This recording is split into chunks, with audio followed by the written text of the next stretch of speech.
Mafunzo haya yana lengo la kuwajengea uwezo watoa huduma za msaada wa kisheria ili kwenda kutoa huduma zenye ufanisi kwa wananchi wa mkoa wetu huu wa Kusini Pemba na maeneo jirani watakapojitokeza. Muwe ni daraja la matumaini, daraja la faraja, daraja la kuwavusha wananchi katika kudai na kupata haki zao. Ni wasaidizi wa huduma za kisheria, tusiwe sehemu ya kuwasaidia wavunja sheria zinazopelekea kuvunja utu, ubinadamu, silka na utamaduni zetu.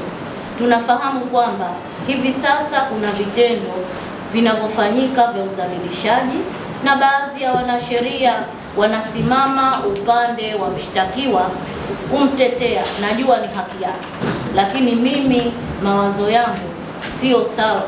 Wewe umewekwa kwa lengo la kuwasimamia jamii, unaangalia aliyelalamikiwa ni ndugu yangu, bila kufuata zile sheria, basi unatoa maamuzi ambayo hayastahili. Kwa kweli hivi ni vilio, vinauma kuona kwamba wananchi hawa wananyimwa haki zao. Nyinyi ndio wataalamu wa sheria, twendeni tukasimame nao ili kuweza kupata haki zao. Huo ni upande wa udhalilishaji. Pia tuna upande wa ndoa vile vile, makadhi wapo, tuendelee kuisimamia jamii yetu ili iweze kupata haki. Lakini pia kwenye migogoro ya ardhi, migogoro hii imetawala katika maeneo yetu. Unakuta mtu anakamata masafu kabisa, kitu sio chake, lakini anamwelekea Mungu kufanya wewe uweze kumwamini kwamba hiki kitu ni cha kwake. Kwa hiyo niwaombe, twendeni tuisaidie jamii. Siku 9 ni siku nyingi sana. Sisi viongozi tutaendelea kuihamasisha jamii, kwa wale ambao wana migogoro wafike, ili nyie wataalamu muweze kuwasaidia kuweza kutatua ile migogoro inayowakabili.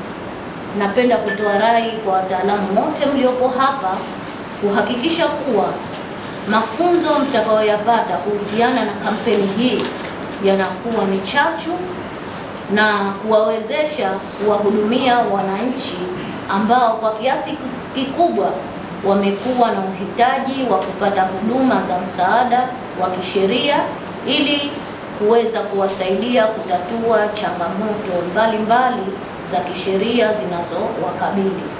Hali hii itasaidia kupunguza migogoro katika jamii zetu na kuifanya jamii kutumia muda mwingi katika shughuli za kimaendeleo. Kuhakikisha kwamba wananchi wetu wanapatiwa haki ya kupata msaada wa kisheria, hususan wale ambao walikuwa hawana uwezo, wanawake, watoto na wale ambao walikuwa wako katika mazingira hatarishi.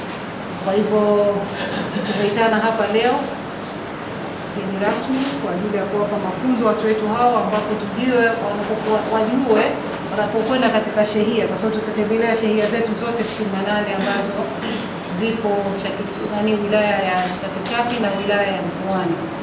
Kwa hivyo kuna mambo ambayo natakiwa wajue, bali na kwamba kuna sheria msaada wa kisheria, lakini kuna mkakati wa kampeni, mwongozo wa kampeni, lakini na uingizaji wa data entry. Mafunzo muhimu sana kwenu nyinyi, kwa sababu nyinyi ndio ambao mtakwenda kuendeleza hili jambo, bali na kwamba mnakwenda kutoa huduma ya msaada wa kisheria, lakini mnakwenda kutoa huduma na wa jamii.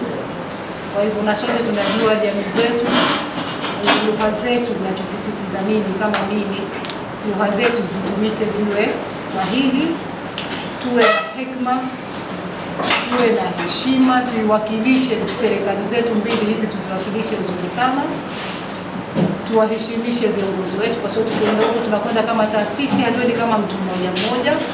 Lakini na vile vile niseme tu kwamba lengo kubwa ni kuwasaidia hawa wananchi. Kwa hivyo tuhakikishe kwamba tumemaliza siku zetu hizi 9, basi kwa kuhakikisha kwamba tunawasaidia viongozi, tunawasaidia wananchi wetu kupata huduma za